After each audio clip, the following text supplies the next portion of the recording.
Yeah, magandang gabi po kamang isda. Ngayon lang tayo maghahapunan. Alas 9:30 na yata ng gabi. So, meron tayong ulam na sinigang. Ayan, no. Sinigang po yan. Oh. Fresh na fresh. Bagong huli po yan. Tapos ito. Inihaw. Ito the best to. Inihaw. Meron tayong ano. Ito. Shrimp. Ano ba tawag dito? Ano po tawag sa inyong lugar nito? Kasi dito sa amin, kamuntaha po ang tawag nito. Or pitik. Kung tawagin. Sa ibang ano po, pitik ang tawag dyan.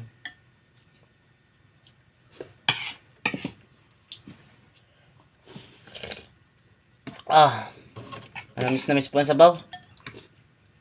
Ito. Ito samaral po, oh. Samaral na dilaw. Sawa sa ulam pag nandito sa tabing dagat. Hindi mahal.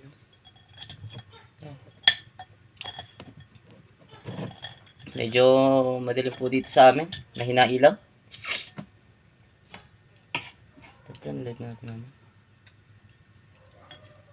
Ano na yun? Ano sila?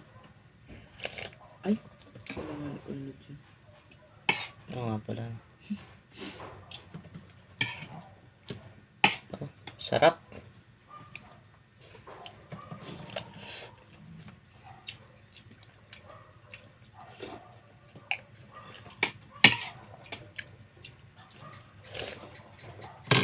Ito, taba, oh.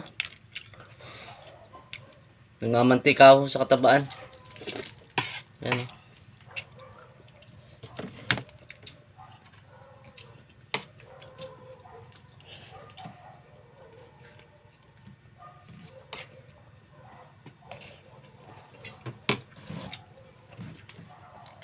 Parang hilaw pa.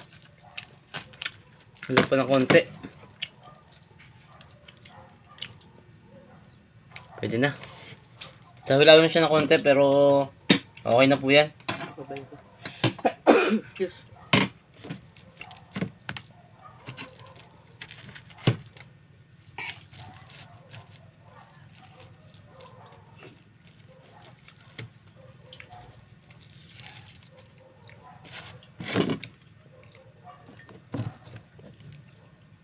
Dami naman siya ito.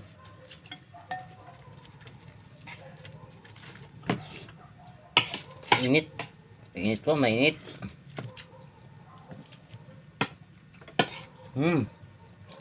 Sarap.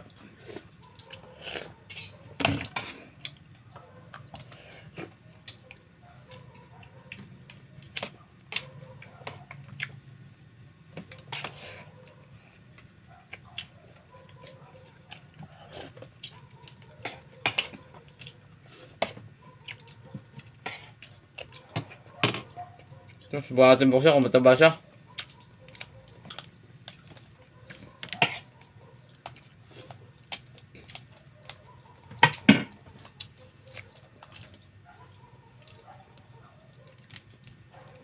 Ay, laman niya, oh. Tamis.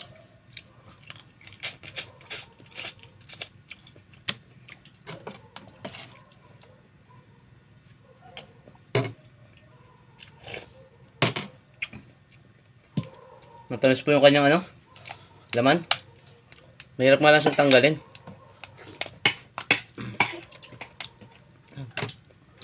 Ano?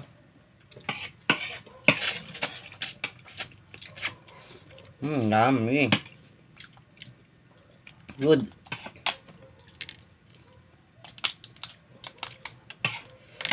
Kararating lang po kasi namin galing sa dagat.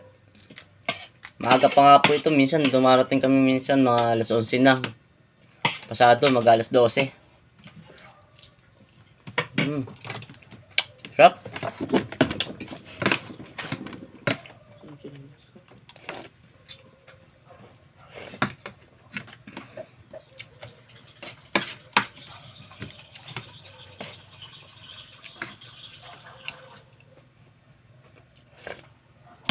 Siguro po mahuli namin mga ano, siguro mga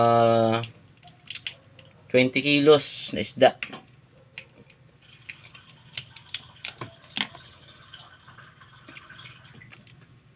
Medyo malamig nga lang yung pagsisid sa dagat. Pero okay lang, sacrifice para sa pamilya. Tigas.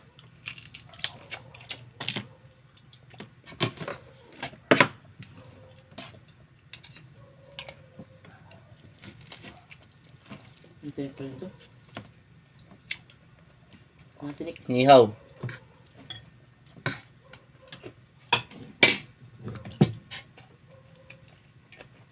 Sila lang ang pagkain ng ano? Hindi.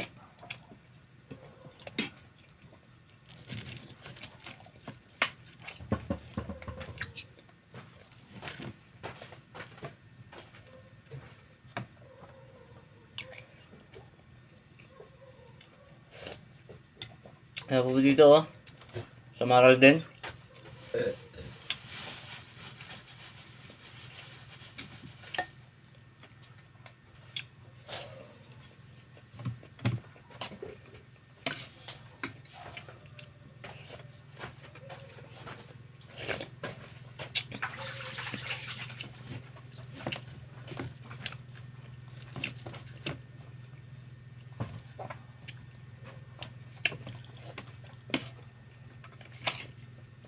Yung kain ito, pang.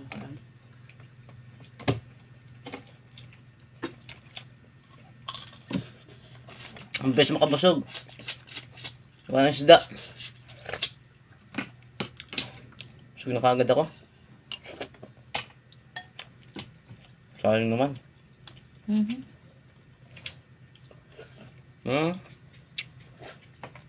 Taba yung isda.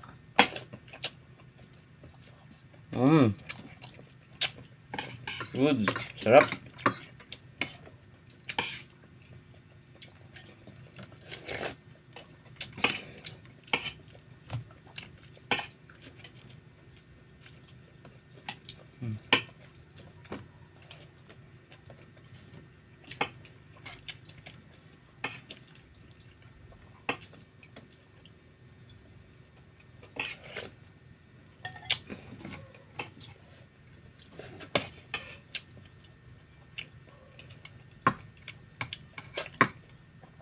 Kaya tayo mga kamangisda.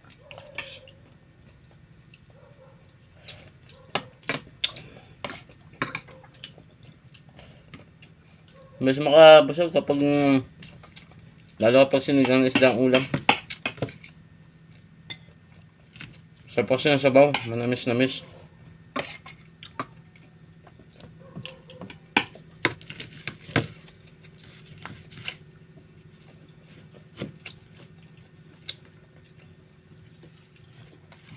Ito po ay inihaw ko ay ano po bang tawag sa inyong lugar nito? Dito kasi sa amin kumay siya.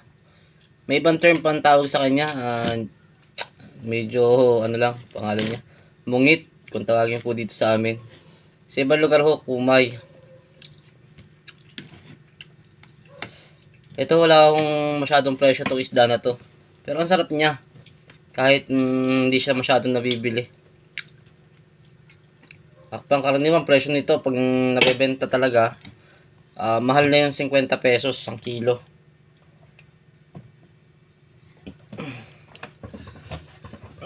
Pero madalas hindi siya nabibili. Ano siya? Kumbaga reject.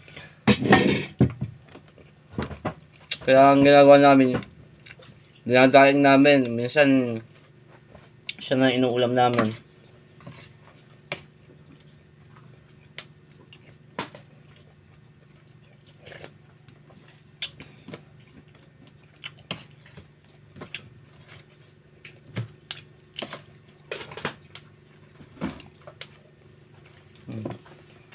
Ayun guys, kumain sila. Tapos na tayong kumain. Matatapos na pala. Sorry. Busog na kasi ako. Thank you ho. At pakisupport na lang po na aming mga videos. And God bless.